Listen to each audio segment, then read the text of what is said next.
Under the Green Plan, agency will set ambitious and concrete targets on a sectoral basis, building on what we have achieved. We want to rally and work with our 3P partners by articulating our priorities and goals, and we will consciously create space for the community to join hands and do more together. Ministers and political office holders will be actively involved in the development of comprehensive programs as part of this national engagement process. It is not just about getting feedback on government policies, but working together to co-create solutions. Every sector and every action will count. Through this process, we hope to catalyze bold, balanced, and collective action.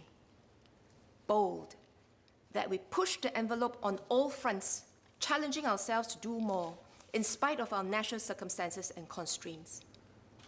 Balanced, for we know that with every action and target, there are considerations and trade-offs to be made, and every Singaporean must have a voice and stake in our sustainability journey. And collective, because we need all parties, all 3P parties, all segments of the society to work with us to make the Green Plan a reality. We will announce more details in the coming weeks. DPM will speak about our sustainability agenda during the budget debates. The government has every intent, as the motion states, to partner the private sector and the people of Singapore to deepen and accelerate efforts to mitigate and adapt to climate change and to embrace sustainability in the development of Singapore. Sustainability is a journey, not a destination. Our work to achieve sustainable development is never done. Our Singapore Green Plan will be a living document. We will adapt our plans, ambitions, and policies over time. Circumstances will change. New opportunities will emerge. New ideas, initiatives will present themselves as we work with our citizens, businesses, and communities. More importantly, we must build the social compact to deal with the challenges of climate change and sustainability.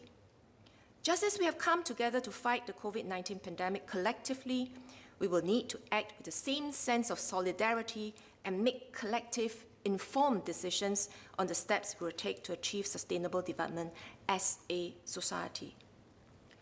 As we walk together on the sustainability journey, it is not enough for us to just set out impressive-sounding goals. We will need to consider Singapore's circumstances and constraints. We may not be able to avail ourselves of solutions deployed in countries like China, Japan, and South Korea. This will involve candid discussions on the costs and trade-offs involved, which we will have to bear whether as consumers, as businesses, or as the government. These costs may manifest in the change in the price for a good or service we enjoy today, the cost of producing a product, and the need to allocate scarce resource to a new solution, the investment in new infrastructure, or some inconveniences in changing our habits and the way we do things.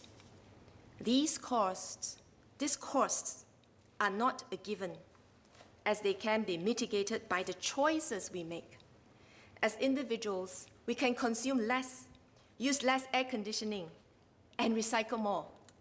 As companies, we can redesign our business operations with greater efficiency in the use of resources. And the cost differences will close over time as technology advances, as we are seeing with electric vehicles, for example. Hence, we need to evaluate each choice carefully and find the right pace and balance in our policies and actions, taking into account our realities as a small city-state.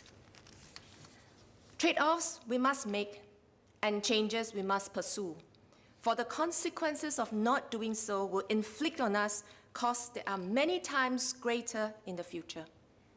Disruptions to essential supplies, increased exposure to vector-borne diseases, and catastrophic weather. How we view these costs and how we achieve that balance to build a sustainable future will define us and will be defined by us. The many valuable suggestions and contributions shared in this House today are very encouraging. We will consider each idea seriously. For some, you'll be pleased to know that work is underway and you'll hear more about it in the Green Plan. For others, more time may be needed for study and review and consultation. Sustainability is not just about doing more, but doing more together in an inclusive way with all our stakeholders on board. I hope that members will support us and work with us on this national movement.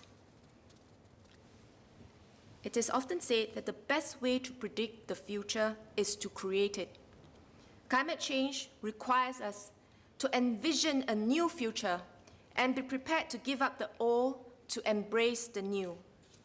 And we firmly believe that in Singapore, we will co-create a sustainable future for present and future generations. On this note, I support the motion and look forward to working with all of you on this journey towards sustainability. Thank you.